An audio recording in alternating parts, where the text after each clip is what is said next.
brought to you by Vega, powered by Sensodyne and Vimal. We are Double 360. Rajkot શહેરમાં આજથી શૈક્ષણિક સત્રની ત્યાં પણ શરૂઆત થઈ ગઈ છે અને પ્રથમ દિવસે જ સ્કૂલ વાનને લઈને આરટીઓ ચેકિંગ કરી રહ્યું છે. સૌરાષ્ટ્ર યુનિવર્સિટી કેમ્પસમાં ચેકિંગ હાથ ધરવામાં આવ્યું છે.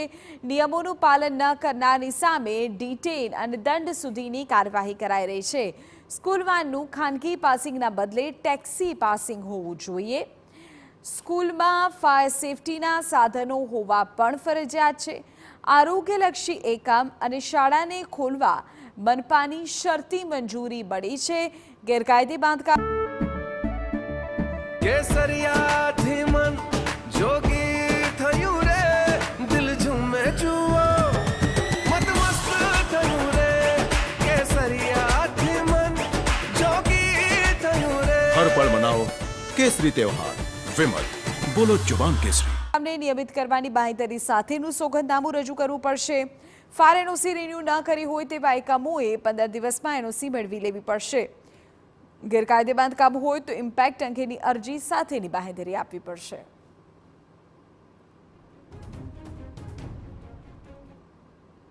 ટીઆરપી ગેમ ઝોન અગ્નિકાંડ બાદ દરેક વિભાગ છે તે સફાળા જાગ્યા છે. આજથી શૈક્ષણિક સત્રની શરૂઆત થઈ છે ત્યારે સ્કૂલ વેનમાં જે બાળકો જે અભ્યાસ માટે જતા હોય છે તેને લઈને આરટીઓનું સરપ્રાઇઝ ચેકિંગ છે તે હાથ ધરવામાં આવ્યું છે. આપને હું દ્રશ્યો બતાવવા માંગીશ. રાજકોટની જે સૌરાષ્ટ્ર યુનિવર્સિટીની જે મુંજકા ચોકડી ખાતેના દ્રશ્યો છે કે જ્યાં અત્યારે આરટીઓ દ્વારા જે પણ સ્કૂલ વેન છે ત્યાંથી પસાર થઈ રહી છે તેનું સરપ્રાઇઝ ચેકિંગ છે તે હાથ ધરવામાં આવી રહ્યું છે. ખાસ કરીને આરટીઓનો નિયમ એ છે કે જે પ્રાઇવેટ વ્હીકલ્સ છે તેમાં બાળકોને બેસાડી ન શકાય.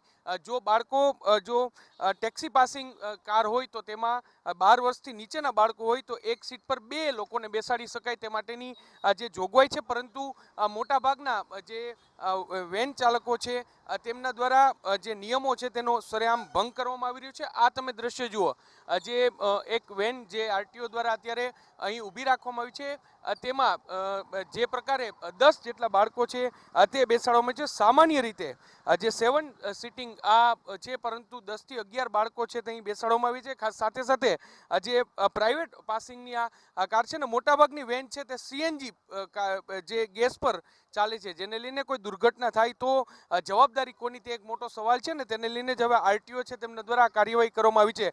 મોટાભાગના જે વેન ચાલકો છે તેમને આરટીઓ દ્વારા તાકીદ કરવામાં આવી છે કે તમામ વેન ધારકો છે તેમના દ્વારા સ્કૂલ વેનમાં કન્વર્ટ કરવી, સાથે સાથે જે ટેક્સી પાસિંગ કરવું અને તમામ જે તકેદારીના પગલાં લેવા તે માટેની જે તાકીદ છે તે કરવામાં આવી છે. જો કે અત્યારે જે લોકો નિયમોનો ભંગ કરી અને નીકળી રહ્યા છે તેને આરટીઓ છે તેમના દ્વારા અહીં દંડ અને ની કાર્યવાહી છે તે કરવામાં આવી રહી છે ને શહેરના અલગ અલગ વિસ્તારોમાં આ પ્રકારનું ચેકિંગ છે તે અત્યારે હાથ ધરવામાં આવ્યું છે. આરટીઓના અધિકારી છે, આપણે તેની સાથે વાત કરવાનો પ્રયત્ન કરશું. સર, શું કહેશો કે આ પ્રકારનો નિયમ હોય છે ને અત્યારે શું કાર્યવાહી કરવામાં આવી રહી છે? હાલના નિયમ મુજબ સ્કૂલ વાનનું જે ચેકિંગ હાથ ધરવામાં આવે છે એમાં ડોક્યુમેન્ટથી માંડી એમાં જે પરમિટ ભંગના દંડ આવે છે એ બધા ઓફેન્સ અમે હાલ કાર્યવાહી કરીએ છીએ.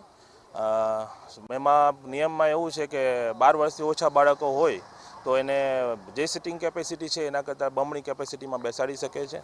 જો એનાથી વધારે હોય તો અમે કાયદાકીય કાર્યવાહી કરીએ છીએ. સર, અત્યારે જે તમામ જે વેન ચાલકો છે તેમને તાકીદ કરવામાં આવી છે કે ટેક્સી પાસિંગ કરવામાં આવે. શું કહેશો આને લઈને? શું નિયમો, નવો નિયમ શું લાગુ કરવામાં આવ્યો છે ને શું તાકીદ કરવામાં આવી છે? નવા નિયમમાં મુજબ એની સ્પીડ લિમિટ બાંધવામાં આવી છે, ફાયર એક્સટિંગ્યુશર બરાબર, પછી આજુબાજુ કંઈ જાળી લગાવવામાં આવી છે બાળકોની સેફટી માટે. આવા અલગ અલગ કેટલાય નિયમો પરિપત્રમાં આવેલા છે. સ્પષ્ટપણે વેન ચાલકો પણ છે, આપણે તેની સાથે પણ વાત કરવાનો પ્રયત્ન કરશું. શું કહેશો તમે? શું અત્યારે આરટીઓ દ્વારા કાર્યવાહી કરવામાં આવી છે, કઈ રીતે જોઈ રહ્યા છો આને? શું કહેશો આપ? હાજી સર, આરટીઓની જે કાર્યવાહી થઈ રહી છે શું કહેશો? કારણ કે તમે વેન ચાલકો પણ રજૂઆત અત્યારે કરી રહ્યા છો. અમે સરને બધી રજૂઆત કરી કે સાહેબ કહે અમને થોડોક દિવસનો ટાઈમ આપે, એ પ્રમાણે અમે ટેક્સી પાસિંગ કરવા તૈયાર છીએ. બીજા નંબરમાં અમને કહે એ પ્રમાણે ફાયર સેફટીના સાધનો છે, કોઈ બાકડાની અમે દૂર કરવા માંગીએ છીએ. જે પ્રમાણે આરટીઓ સાહેબના નિયમ પ્રમાણે અમે રેગ્યુલેટ કરવા માંગીએ પણ થોડોક અમને ટાઈમ આપે. છેલ્લા 2 દિવસથી તમે પણ બધાને રજૂઆત કરી રહ્યા છો કે રાજકોટમાં કેટલી વેન હશે અને એમાં તમને શું મુશ્કેલી નડે છે ત્યાં? અમને સરજી એવું મુશ્કેલી નડે છે ને કે અત્યારે શું કે બધાના રોજીરોટી ધંધા આની ઉપર જ હાલે છે, એટલે કે સાહેબ અમને પરમિશન આપે કે 12 કે 14 છોકરા બેસાડવાના અને બાકડા એક અમને બેસાડવા દઈએ તો વ્યવસ્થિત, બાકી ઓલરેડી કાગળિયા ટેક્સી પાર્કિંગ હોય, વીમો હોય, એ બધું તો રેડી છે જ અમારી પાસે.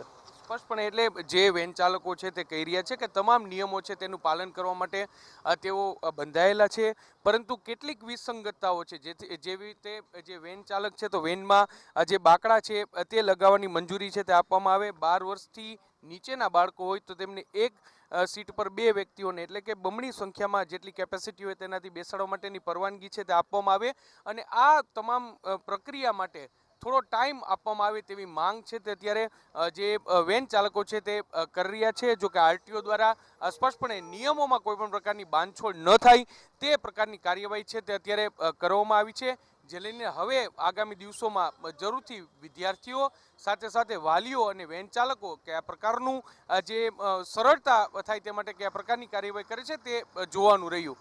કેમેરા પર્સન ભાવેશ લશ્કરી સાથે મોહિત Bhatt, TV9 Rajkot. Brought to you by Vega, prepared by Sensodyne and Vimal. Browse web application.